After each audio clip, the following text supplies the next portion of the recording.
Halo, selamat siang. Jadi di sini saya akan menjelaskan 3 materi, yaitu yang pertama konsep kelompok, yang kedua klasifikasi kelompok, dan yang ketiga yaitu organisasi formal. Jadi langsung saja sekarang kita bahas apa itu konsep kelompok. Konsep kelompok seperti yang kita ketahui bahwa kelompok adalah unit sosial yang terdiri dari sejumlah individu yang mempunyai hubungan saling tergantung satu sama lain, sesuai dengan status dan peranannya. Secara tertulis atau tidak, mereka telah mengadakan norma yang mengatur tingkah laku anggota kelompoknya. Suatu kelompok memiliki ciri-ciri tertentu bahwa seperti esensial kelompok adalah bahwa anggotanya mempunyai sesuatu yang dianggap sebagai milik bersama. Anggota kelompok menyadari bahwa apa yang dimiliki bersama mengakibatkan adanya perbedaan dengan kelompok lain, sehingga memiliki ciri-ciri sebagai berikut. Seperti yang dapat Anda lihat di samping saya bahwa ciri kelompok yang pertama itu terdiri atas individu dua atau lebih saling berinteraksi secara kontinu. Idealnya dibatasi sekitar 20-25 orang. Yang kedua yaitu saling ketergantungan antar individu. Yang ketiga, partisipasi yang terus-menerus dari individu. Kemudian yang keempat, adanya pembagian tugas atau status dan peran. Dan yang kelima, adanya norma yang mengatur perilaku anggotanya. Selanjutnya yang kita bahas yaitu tentang klasifikasi kelompok. Adapun klasifikasi kelompok diantaranya yaitu coba Anda saksikan di samping saya. Yang pertama itu kelompok primer dan kelompok sekunder. Kelompok primer ditandai dengan adanya hubungan emosional, personal, dan akrab, seperti hubungan kekeluargaan, teman dekat, tetangga, seperti yang disaksikan di perdesaan yang memang dikenal akrab satu dengan lainnya. Sedangkan untuk kelompok sekunder, kebalikan dari kelompok primer, yaitu hubungan yang tidak ditandai dengan ketidakakraban satu dengan yang lainnya, tidak personal, dan tentunya tidak ada tanda-tanda kebersamaan layaknya seperti komunikasi massa, fakultas serikat-serikat kemasyarakatan, dan lainnya. Yang kedua yaitu in-group dan out-group. In-group dikenal sebagai kelompok kita dan out-group dikenal dengan kelompok mereka. In-group ini sendiri dapat berbentuk seperti kelompok kita kebal sebagai kelompok primer. Adapun perasaan in-group ini diungkapkan dengan kesetiaan, solidaritas, kesenangan, dan kerjasama. Sedangkan untuk membedakan in-group dan out-group, sebabnya kita membuat batas atau boundaries yang fungsinya untuk menentukan siapa yang masuk ke dalam kategori orang dalam dan siapa yang masuk ke dalam kategori luar. Yang ketiga yaitu kelompok rujukan. Kelompok rujukan diartikan sebagai kelompok yang digunakan sebagai alat ukur atau standar untuk menilai diri sendiri atau untuk membentuk sikap ke arah yang lebih baik atau positif. Yang keempat, kelompok deskriptif dan kelompok preskriptif. Kelompok deskriptif menunjukkan klasifikasi kelompok dengan melihat proses pembentukannya secara ilmiah. Sedangkan kelompok preskriptif mengklasifikasikan kelompok menurut langkah-langkah rasional yang harus dilewati oleh setiap anggota kelompok. Untuk mencapai tujuan yang diinginkan, selanjutnya kita akan membahas tentang organisasi formal. Dimulai dari kata organisasi. Organisasi merupakan salah satu fenomena sosial yang tidak lepas dari kehidupan manusia. Oleh karena itu, manusia tidak bisa menolak kehadiran organisasi dalam kehidupannya. Lihat dari aspek material sosiologi, yaitu masyarakat, dan dari aspek formal sosiologi, yaitu interaksi antar manusia, serta proses dan akibat yang timbul dari interaksi itu. Jadi, secara umum, organisasi formal adalah suatu organisasi yang memiliki struktur pembagian tugas serta tujuan yang jelas. Baik, itulah tadi pembahasan mengenai konsep kelompok, klasifikasi kelompok, dan organisasi formal. Kali ini kita akan membahas 3 materi. Adapun materi yang pertama yaitu tentang kelompok formal dan kelompok informal. Pertama-tama kita akan membahas mengenai apa itu kelompok formal. Kelompok formal adalah kelompok yang memiliki aturan yang tegas dan dibentuk dengan sengaja oleh anggota-anggotanya untuk mengatur hubungan antara anggota-anggotanya. Hubungan antara anggota kelompok ini juga berlangsung secara terkoordinasi melalui hal-hal untuk mencapai suatu tujuan berdasarkan bagian-bagian organisasi yang bersifat spesialis. Adapun contoh dari kelompok formal ini yaitu seperti unit kepolisian lalu lintas. Nah, di dalam unit kepolisian lalu lintas terdapat bagian-bagian yaitu seperti administrasi, lapangan atau patroli, logistik, dan penyuluhan. Adapun contoh lain dari kelompok formal ini yaitu sekolah, perusahaan, dan lain-lain. Kemudian kita melangkah pada apa itu kelompok informal. Kelompok informal adalah kelompok yang terbentuk secara alami melalui sosial, psikologi, biologis, dan kesamaan dalam hobi. Kelompok ini juga disebut dengan kelompok tidak resmi. Artinya, kelompok ini tidak terikat pada aturan hukum. Kelompok informal juga dapat terbentuk melalui pertemuan berulang kali. Nah, melalui pertemuan tersebut dapat mewujudkan bertemunya kepentingan-kepentingan ataupun pengalaman yang sama. Adapun contoh dari kelompok informal ini yaitu seperti kelompok arisan, kelompok belajar, dan kelompok teman sebaya. Kemudian kita melangkah pada materi tentang konsep kelompok dan hubungan antar kelompok. Seperti yang telah dijelaskan oleh pemateri yang pertama mengenai konsep kelompok, oleh karena itu kita akan membahas mengenai hubungan antar kelompok. Hubungan antar kelompok adalah interaksi sosial di antara dua kelompok atau lebih. Kelompok yang saling berhubungan ini diklasifikasikan berdasarkan kriteria sosiologi dan kebudayaan. Hubungan antar kelompok bukanlah hubungan yang tiba-tiba terbentuk. Hubungan ini merupakan akumulasi dari serangkaian hubungan sosial yang ada. Hubungan ini mengandung sejumlah dimensi, antara lain dimensi sejarah, dimensi sikap, dimensi perilaku, dan dimensi institusi. Di samping itu, terdapat sejumlah faktor yang mempengaruhi terbentuknya hubungan antar kelompok ini, yaitu rasialis, etnisitas, sekisme, dan ageisme. Adapun materi yang ketiga yaitu tentang dimensi hubungan antar kelompok. Nah, di dalam dimensi hubungan antar kelompok terbagi menjadi 6 dimensi. Adapun dimensi yang pertama yaitu dimensi sikap.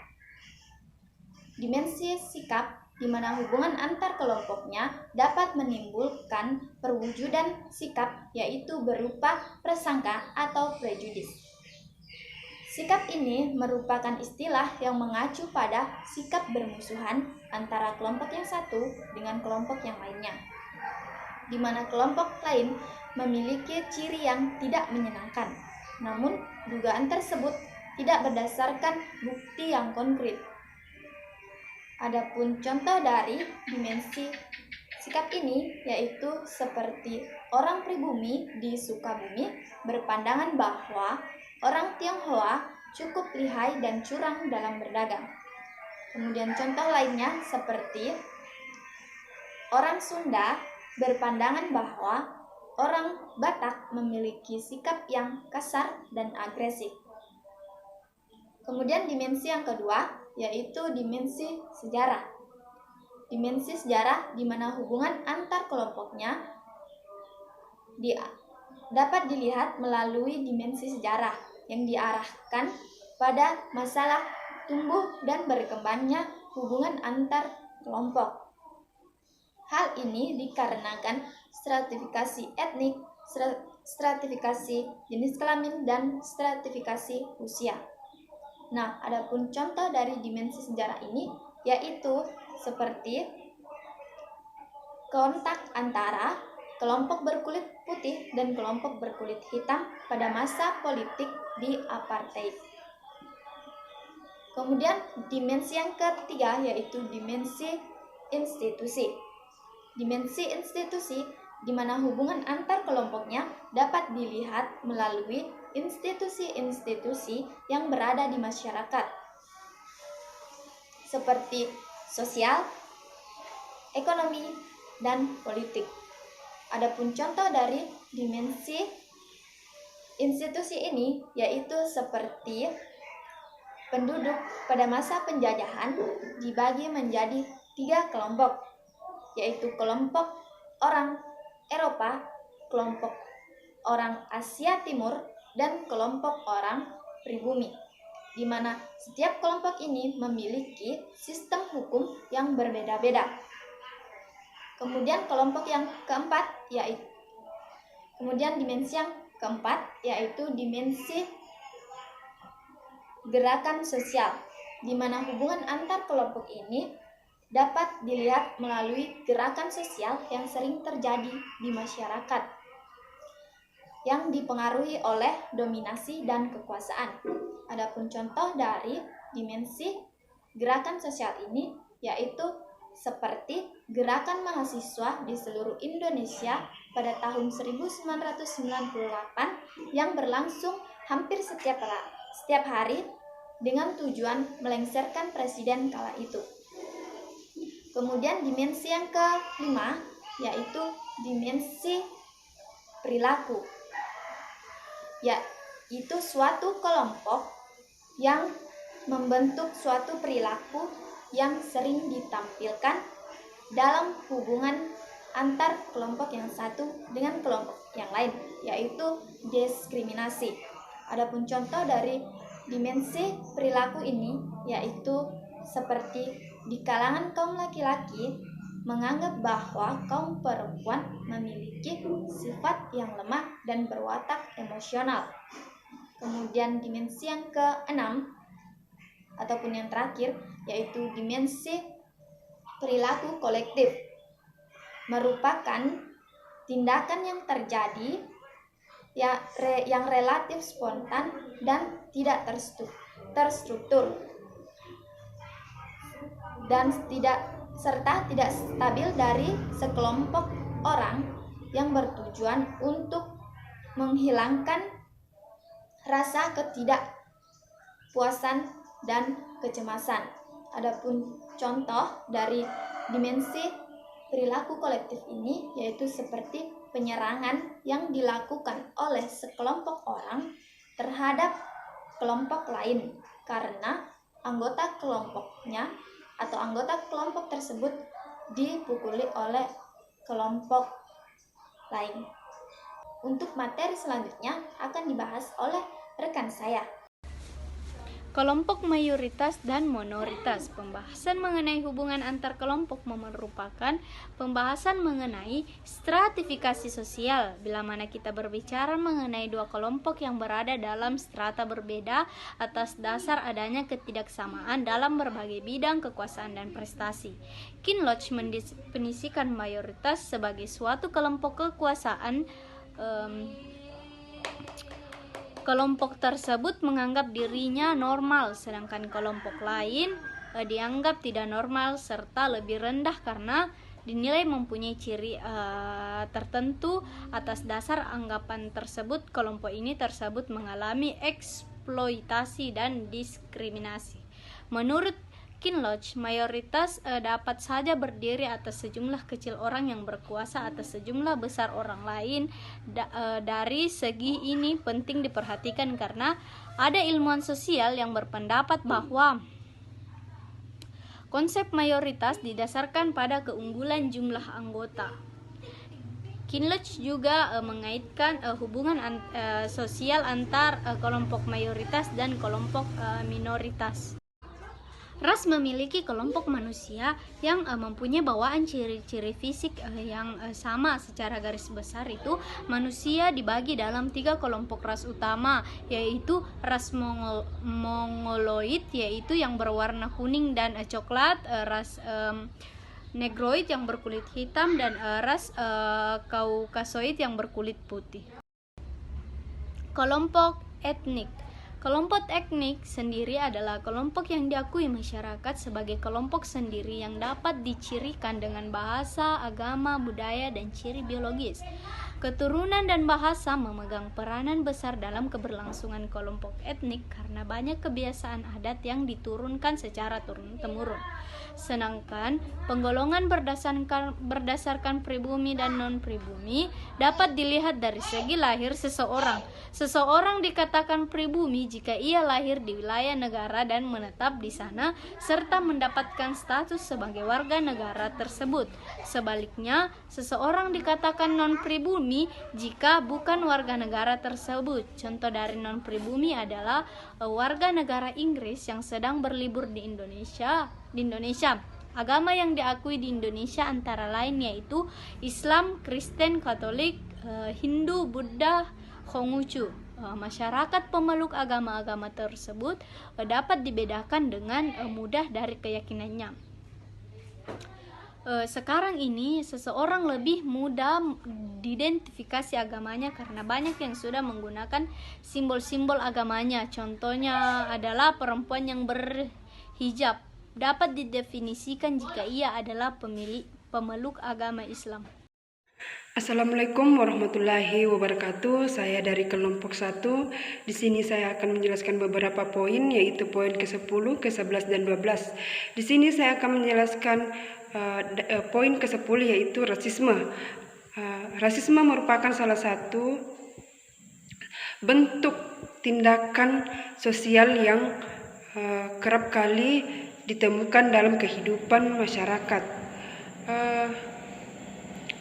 Di sini ada seksisme. Seksisme adalah prasangka atau anggapan bahwa salah satu jenis kelamin lebih superior atau lebih baik daripada jenis kelamin lainnya. Dan di sini ada juga sasisme. Sasisme adalah bentuk stereotipi dan diskriminasi atau individu maupun kelompok karena umur mereka atau sikap normal dan nilai yang digunakan untuk membenarkan prasangka dan tindakan diskriminasi. Dan di sini rasisme contohnya seperti kehidupan masyarakat ataupun dalam kehidupan berbangsa dan bernegara.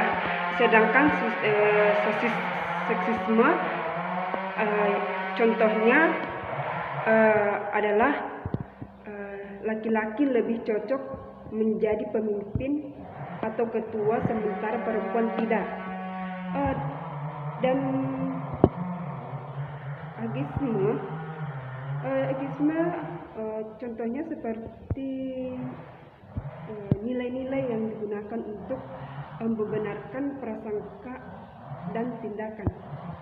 Baiklah, itulah poin-poin dari 10, 11, dan 12. Selanjutnya, realisme. Realisme adalah suatu paham yang merasa ras diri sendiri merupakan ras yang paling tinggi daripada ras yang lain.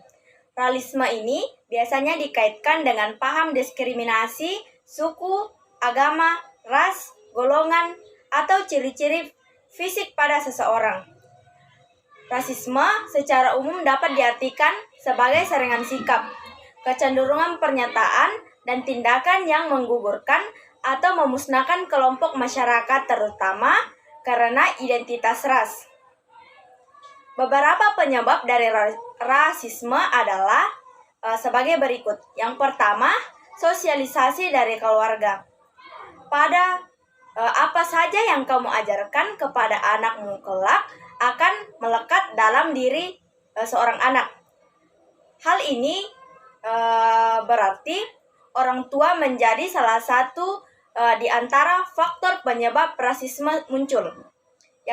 Yang kedua adalah keputusan kebijakan pemerintah. Umumnya, penyebab rasisme yang paling sering terjadi karena keputusan kebijakan pemerintah, termasuk di Indonesia. Hal tersebut dipengaruhi oleh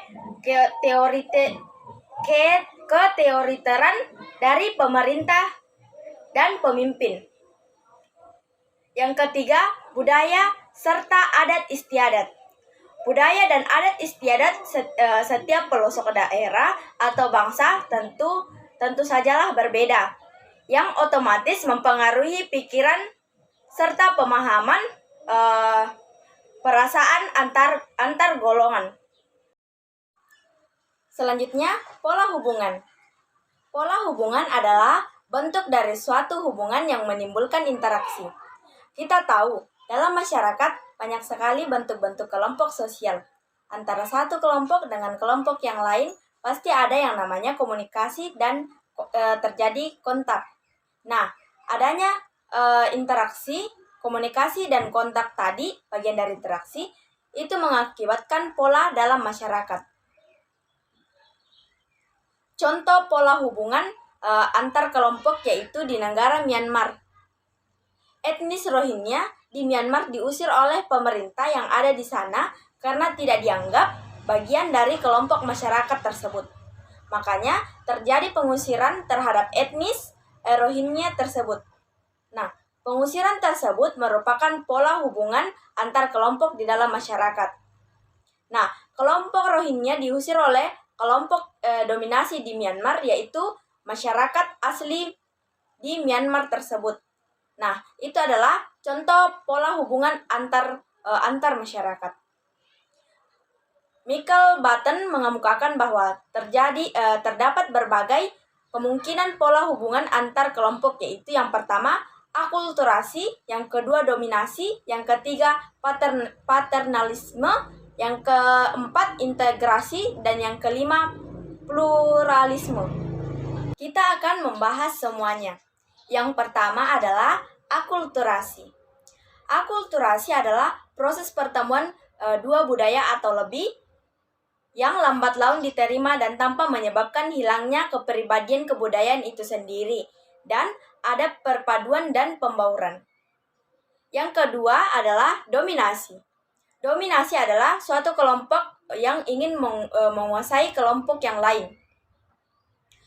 Dominasi terbagi lagi. Yang pertama, genosida.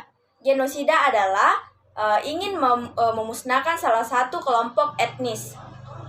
Yang kedua, perbudakan, yaitu dilakukan untuk memanfaatkan masyarakat yang dijajah. Yang ketiga adalah pengusiran. Pengusiran seperti contoh yang tadi, yaitu di negara Myanmar. Yang keempat adalah segregasi, adalah memisahkan diri. Yang kelima adalah pluralisme. Pluralisme adalah suatu paham atau pandangan hidup yang mengakui dan menerima adanya kemajuan atau keanekaragaman dalam suatu kelompok masyarakat. Dimensi sikap. Dimensi sikap adalah hubungan antar kelompok dalam masyarakat yang mengandung prasangka buruk. Contohnya, sebuah pandangan stereotip tentang penduduk asli Sunda yang dikenal dengan materialistis dan kurang rajin. Mengkaji hubungan sosial antar kelompok dari dimensi sikap, maka harus dilihat dari sikap anggota kelompok terhadap kelompok lainnya. Hal ini biasanya menyangkut masalah